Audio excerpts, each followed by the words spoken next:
Assalamualaikum warahmatullahi wabarakatuh. Selamat datang di channel Lentera Kisah. Hari ini kita akan menyelami sebuah kisah yang hebat dan penuh dengan keimanan. Dari yang semula musuh Islam di Uhud menjadi pembela Islam di Yarmouk. Inilah kisah sang penakluk dua peradaban. Kisah menakjubkan Panglima Khalid bin Walid.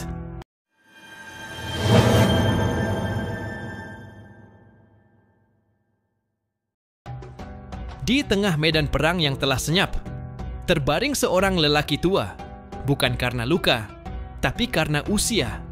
Padahal sepanjang hidupnya, ia telah mengukir jejak darah dan baja di hampir setiap medan tempur di Jazirah Arab.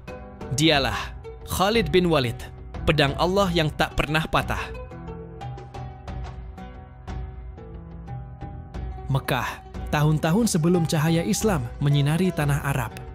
Di sanalah lahir seorang bangsawan muda dari suku Quraisy, gagah, cerdas, dan sangat terlatih dalam seni perang. Namanya Khalid bin Walid, anak dari Walid bin Mughirah, seorang tokoh terkemuka Quraisy. Sejak muda, Khalid telah menguasai kuda, pedang, dan taktik perang. Ia dilatih bukan hanya untuk bertempur, tapi untuk menang. Dan ketika Islam datang, ia termasuk salah satu penentangnya yang paling ditakuti. Dalam perang Uhud, taktik jenius Khalidlah yang membalikkan keadaan.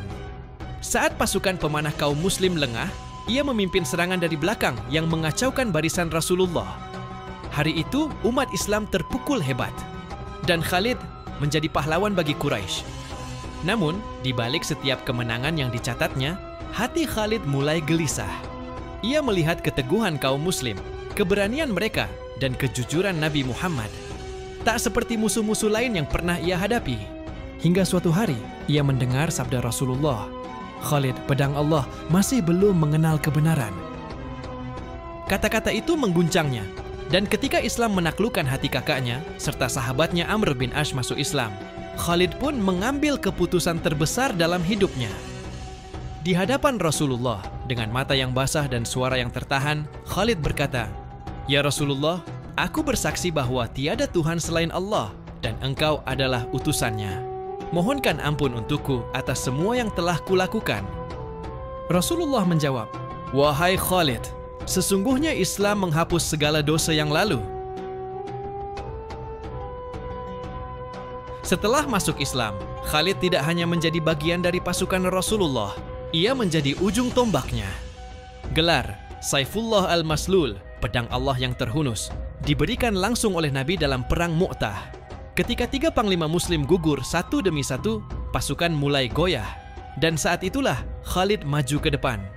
Dengan kecerdikan luar biasa, ia mengubah taktik pasukan, mengelabui lawan, dan berhasil membawa pasukan muslim kembali ke Madinah dengan kehormatan.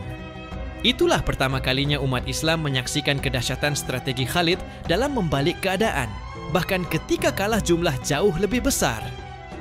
Setelah wafatnya Rasulullah, umat Islam menghadapi kekacauan. Munculnya nabi-nabi palsu, pemberontakan kabilah, dan perpecahan. Tapi Abu Bakar tak ragu menunjuk satu nama untuk menghadapinya, Khalid bin Walid.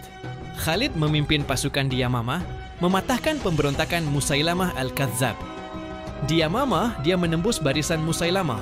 Dengan tubuh penuh luka, ia memimpin barisan pemecah musuh. Dan di sana, darah tumpah begitu deras. Namun, Islam berdiri kembali kokoh. Lalu, datanglah masa emas penaklukan. Khalid memimpin ekspedisi ke tanah Romawi dan Persia, di Ajnadain, Firas, dan yang paling legendaris, Yarmouk. Pasukan Muslim hanya 40.000, Bizantium lebih dari 200.000.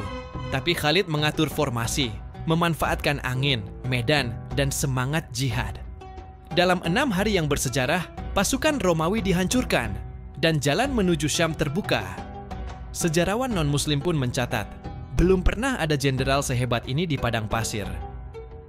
Tahun-tahun terakhir hidupnya tak lagi di medan perang, tapi luka-luka masih membekas di tubuhnya. Lebih dari 100 medan tempur ia lalui. Tapi Allah menakdirkannya wafat di atas ranjang. Khalid berbisik, "Beginikah aku mati? Di atas kasur, seperti unta tua. Padahal tak ada satu jengkal pun di tubuhku yang tak terluka karena perang." Khalid bin Walid bukan hanya jenderal. Ia adalah simbol keberanian, ketundukan, dan keikhlasan. Ia tak pernah kalah dalam perang, tapi ia juga tak pernah sombong akan kemenangannya. Ia wafat tanpa harta, tanpa istana, hanya nama yang harum dalam sejarah, nama yang membuat musuh gentar dan umat bangga. Jangan lupa like, komen, dan subscribe Lentera Kisah untuk terus menyusuri jejak-jejak cahaya dari masa lalu demi inspirasi masa depan. Barakallahu fiikum. Wassalamualaikum warahmatullahi wabarakatuh.